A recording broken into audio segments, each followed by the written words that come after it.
1879년 9월 2일 안중근은 황해도 해주부 광석동에서 장남으로 태어났어요. 안중근 집안은 학문적 재능이 뛰어나고 해주 일대에서 이름난 부자였어요. 여보, 건강한 사내아이가 태어났어요. 고생 많았어요. 얼굴이 당신을 쏙 빼닮았네요. 그런데 가슴과 배에 점이 7개가 있네요. 그러네요. 꼭 저 하늘에 있는 북두칠성의 기운이 우리 아이에게 담긴 것 같아요. 커서 아주 훌륭한 사람이 되겠네요. 며느라가 이리 어여쁜 손주를 낳아줘서 고맙구나. 점이 7개 있으니 이름은 나능칠로 짓는 게 어떻겠느냐. 잘 어울리네요. 그렇게 하도록 해요. 은칠이라고 불렸던 안중근은 결혼을 하고 성인이 되어 본명인 안중근으로 불리게 되었어요. 1904년 러일 전쟁과 1905년 을사늑약은 안중근 삶에 큰 변화를 가져왔어요. 일본에 분노한 안중근은 나라를 구하겠다고 마음을 먹고 극 활동에 뛰어들게 돼요. 1906년 사문학교를 세우고 돈이학교를 인사하는 등 교육개몽 활동을 펼치고 힘을 쏟았어요. 훗날을 위해 미리 교육하고 갖가지 일에 힘을 써서 실력을 기른다면 아무리 큰 일이라 하더라도 쉽게 이룰 수 있을 것이다.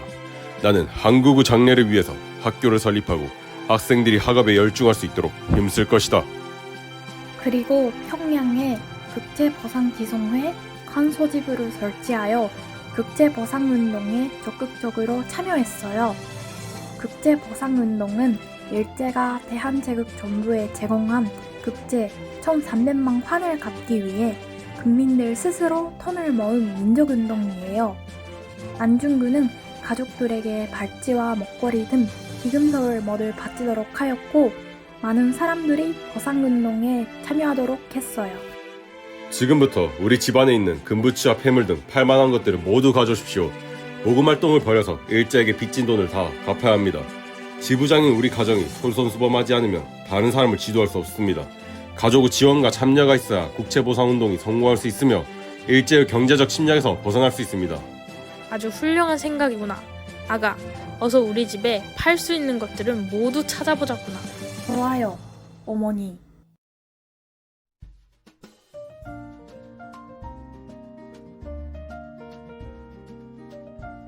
자, 이게 우리 집에 있는 전부란다. 나라가 위태로운데 이것들이 다 무슨 소용이니? 어서 가져가서 처분하고 마을 사람들에게도 알려주렴. 교육사업과 계몽운동에 전념하던 안중근은 일본의 동감정지를 계기로 무장투쟁을 하게 돼요. 1907년 7월 헤이그 밀사 사건을 빌미로 일본이 고정관제를 강제로 폐위시켰어요. 또한 전미 7조약을 강제로 체결하여 군대를 해산하고 산림과 관산, 절도를 뺏는 등 한국의 식민지화를 노골적으로 추진했어요. 이를 본 안중근은 결심했어요. 교육으로 100년 되기는 가능하나 당장 맑아는 나라를 구할 수는 없구나. 조국에서만 투쟁을 하기에는 한계가 너무 많다. 이제부터 나는 조국을 떠나 해외로 가서 무장투쟁을 펼칠 것이다. 1908년 6월 독립운동가 이범윤과 위변대장 최대형리연합방 연해주 위변부대는 국내 진권작전을 시작했어요. 안중근은 대한미군 참모총장의 직책으로 300여 명의 병력을 맡아 작전에 참여했어요. 이 과정에서 일본군 포로들을 생포하는 데 성공했어요. 이 일본군 포로들은 어떻게 할까요? 역시 없애버려야겠죠? 아니요, 모두 풀어줍시다. 예? 풀어주다니요? 그게 무슨 소리예요? 맞아요. 우리 본거지를 알고 있는데 풀어줬다가는 위치가 노출될 위험이 있습니다. 그렇지만 만국 공법과 인도주의에 따라 풀어줘야 합니다. 이들을 죽일 수는 없습니다. 알겠습니다. 저들을 모두 풀어줍시다. 하지만 일본인 포로를 놓아주는 바람에 은거지가 달러나서 대패배를 하였고 병사들은 이리저리 흩어져 얼마나 죽고 살았는지조차 몰랐어요. 안중근은 한 달 만에 겨우 연해주로 돌아왔지만 흩어진 병사들을 다시 모으기란 쉽지 않았어요.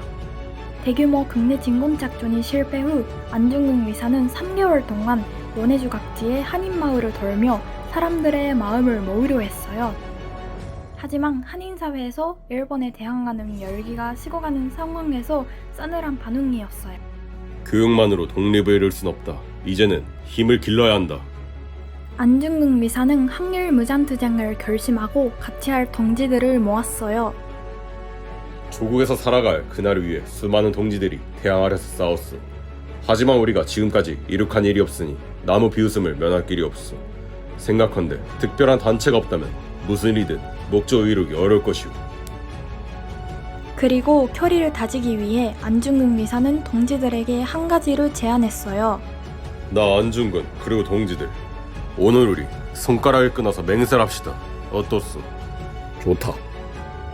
안중근 의사와 몇 명 동지들이 왼손 무명지 끝마디를 자르고 태극기 위에 대한 독립 4글자 혈서를 썼어요. 오늘이 우리 가슴 속에 영원토록 기억되리. 이후 안중근 의사와 동지들은 외쳤어요. 대한독립 만세! 대한독립 만세! 대한독립 만세! 1909년 10월 19일 러시아 블라디보스토크에서 안중근 의사는 놀란 소식을 듣게 되었어요. 그 내용은 일본 이토공이 이번 달 말에 하얼빈에서 러시아 대장 대신과 주청 러시아 공사와 회견을 할 예정이라는 것이었어요. 소식을 들은 안중근 의사는 다짐했어요. 나라를 빼앗은 원수 이토를 내 손으로 반드시 처당하겠다. 그렇게 나흘 지난 1909년 10월 26일 마침내 운명의 날이 밝아왔어요. 낡은 양복을 입고 권총을 챙긴 안중근 의사는 오전 7시 하얼빈역으로 향했어요.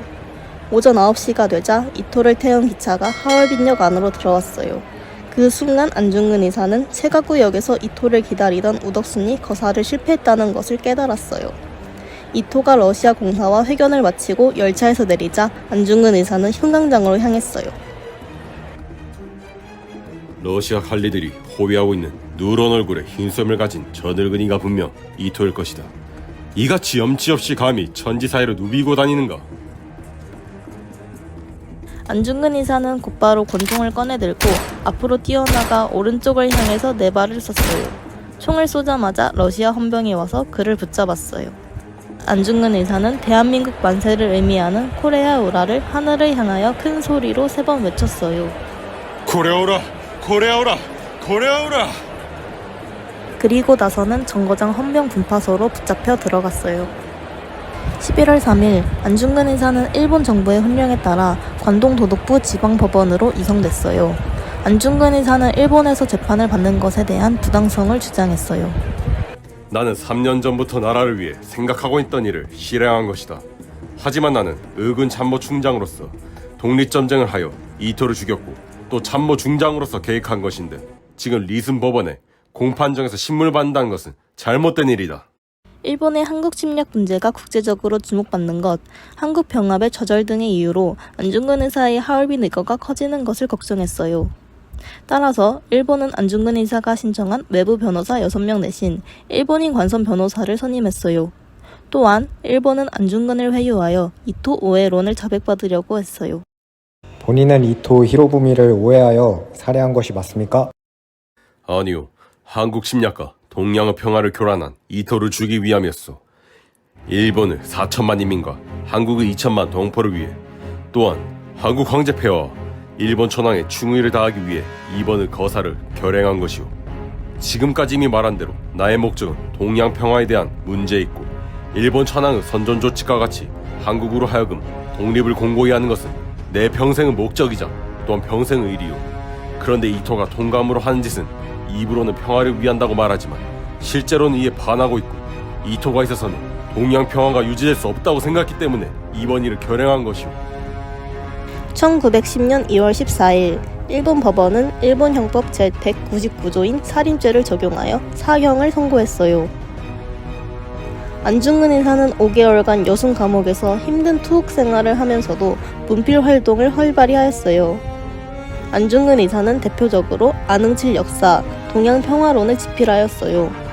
동양평화론 집필을 위해 사형 집행일을 연기할 것을 약속받았지만 일본은 약속과는 반대로 며칠 뒤 사형을 집행하였어요.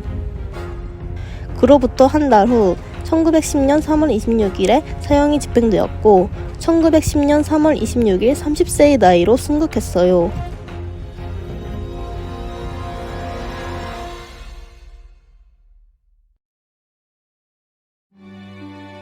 안중근 의사는 순국하시기 전 옥중 생활에서 인류의 보편적 가치와 행복 추구를 담은 동양 평화론을 집필했어요. 그러나 동양 평화론은 일제가 서둘러 사형을 집행하면서 미처 완성하지 못하고 순국하셨고 오늘날까지 서문과 정감 일부만 전해오고 있어요. 하나, 동양의 중심지인 미둔을 영세 중립지대로 정하고 상설위원회를 만들어 분쟁을 미연에 방지하고 둘, 한중일 3개국이 일정한 재정을 출자하여 공동은행을 설립하고 공동화폐를 발행하여 어려운 나라를 서로 돕고 셋, 동북아 공동 안보체제 구축과 국제평화군을 창설할 것과 넷, 로마 교황청도 이곳에 대표를 파견하여 국제적 승인과 영향력을 갖게 하자는 것 등이었다. 이는 1910년 2월 17일 관동도독부 히라이시 고등법원장과 안중근 의사의 면담 기록인 청취서 내용 중 안중근 의사가 쓰고자 했던 동양 평화론 부분에 대한 일부 기록이에요. 안중근 의사의 동양 평화론은 안중근 의사가 한반도 내의 국권 회복 운동을 하면서 세운 지표로서 독립운동의 기초적 배경이 된 사상체계예요. 안중근 의사의 동양 평화 사상은 오늘날 국내의 안보 및 외교적 이슈에 국면하고 있는 우리에게 여전히 값진 교훈을 전하고 있어요. 그러나 안중근 의사가 순국하신 지 110여 년이 지난 현재까지 안 의사의 유해는 고국의 품으로 돌아오지 못하고 있어요. 내가 죽거든 뼈를 하얼빈 공원에 묻었다가 조국이 주권을 회복하면 고국에 이장해달라는 이 유언은 독립된 지 수십 년이 지난 아직까지도 이루어지지 못하고 있어요. 안 의사의 시신 혹은 묘소가 향후 반일 독립운동의 성지가 될 것을 염려한 일제가 자국의 법률인 감옥법 제74조를 무시하면서 시신을 가족들에게 돌려주지 않았을 뿐 아니라 매장지조차 절대 비밀에 붙였기 때문이에요. 1945년 해방 이후 안 의사의 유해를 찾기 위한 노력은 계속되었어요. 1948년 백범 김구는 남북협상회의에서 김일성에게 안중근 유해 발굴을 제안하였고 2008년에는 현대적 장비와 기술로 유해 발굴을 진행했어요. 그러나 국내외의 여러 요인으로 인해 현재까지 유해 발굴에 어려움을 겪고 있고 유해가 묻힌 장소도 정확히 파악하지 못하고 있어요. 국권 회복을 염원하며 동양의 평화를 외친 안중근 의사와 그의 사상이 함께 한반도를 기점으로 피어날 수 있도록 우리 모두가 안중근 의사 유해 발굴에 더욱 관심을 가져보는 건 어떨까요?